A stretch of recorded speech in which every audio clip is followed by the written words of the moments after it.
Olá, senhores, tudo bem? Professora Diana Faustino, mais uma vez aqui para uma outra aula de história, tá certo?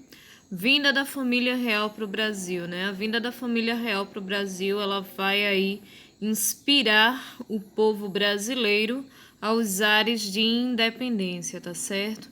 A vinda da família real data de 1808, fugidos de Portugal, né? Isso.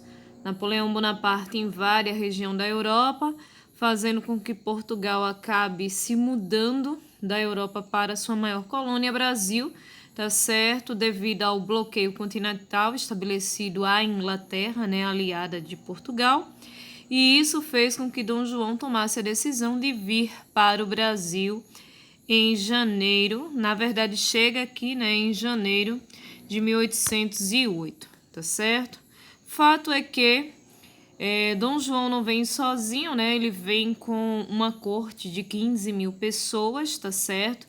E isso acaba gerando toda uma modificação na estrutura econômica do Rio de Janeiro e do próprio Brasil. Por quê? Porque a colônia, né?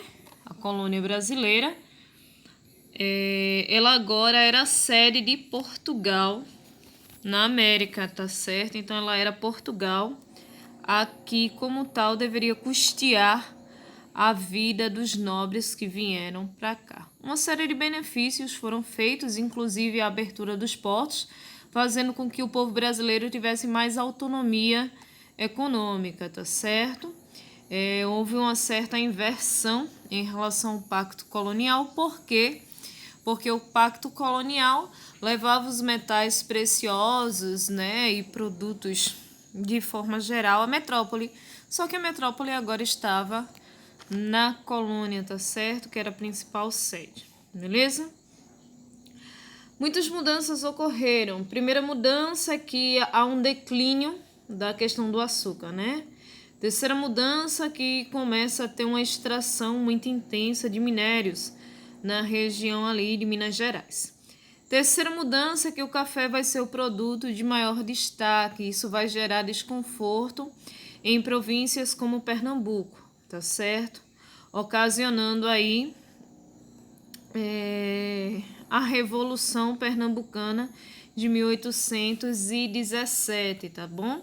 Porque Dom João, para tentar financiar a vida das pessoas da corte aqui no Brasil, acaba aumentando os impostos e isso se reflete na população de modo geral, o que acaba ocasionando, né, a Revolução de 1817, que vai aí dar início à nossa bandeira pernambucana e uma série de sementinhas revolucionárias que vai deixar Pernambuco independente por 75 dias, certo? Fato é que quando as coisas acalmam lá na Europa, né, quando Napoleão ele de fato é preso, exilado e uma série de coisas, né, já não é mais uma ameaça, Dom João ele retorna para Portugal em 1821, tá certo? Por causa da chamada Revolução do Porto. E o que seria isso? Seria que a população de Portugal, né, estava clamando a volta do monarca à região. O que acontece? Ele acaba deixando aqui o seu filho mais velho, tá certo? Que seria Pedrinho ou Dom Pedro I, fica aqui aos 23 aninhos de idade, tá bom? E isso vai começar a causar um reboliço muito grande no Brasil. Porque de 1808 até mais ou menos 1821, o Brasil era uma metrópole. E os nobres do Brasil não queriam retroceder à situação de colônia, tá certo? Então, algumas causas aí proporcionaram a independência, como a vontade aí de grande parte da elite política, né, brasileira de conquistar essa autonomia, de serem políticos, o desgaste do controle econômico, né, as restrições e altos impostos, tentativa da coroa portuguesa de recolonizar o Brasil. Eles elevaram o Brasil à categoria de Reino de Portugal e agora queriam rebaixar o Brasil à situação de colônia novamente. Isso deixou o povo muito muito insatisfeito, tá bom? Dia do fico, né? Dom João VI, prevendo que o Brasil não aceitaria aí a recolonização, é lógico, ninguém anda para trás, exigiu que o filho, Dom Pedro I, voltasse imediatamente para Portugal, tá bom? Só que Dom Pedro ele não vai acatar as decisões do pai. Em 1900 e em 9 de janeiro de 1822, um ano após a ida do pai a Portugal, ele nega o chamado e diz que se é para o bem de todos e felicidade geral da nação, diga ao povo que fico. Esse momento ficou conhecido como Dia do Fico. Joinha? Medidas pré-independência. Organização de uma Marinha do Brasil, convocação de uma Assembleia Constituinte, retorno das tropas portuguesas, né? Vai meio que forçar as tropas portuguesas a se retirar do Brasil. Exigiu que todas as medidas da coroa portuguesa deveriam, antes de entrar em vigor no Brasil, ter a aprovação de Dom Pedro, tá bom? Visitou São Paulo e Minas Gerais para acalmar os ânimos que estavam bem exaltados por aquela região, tá certo? Proclamação da independência, né? Vai ser nesse mesmo ano, tá certo? Meses depois.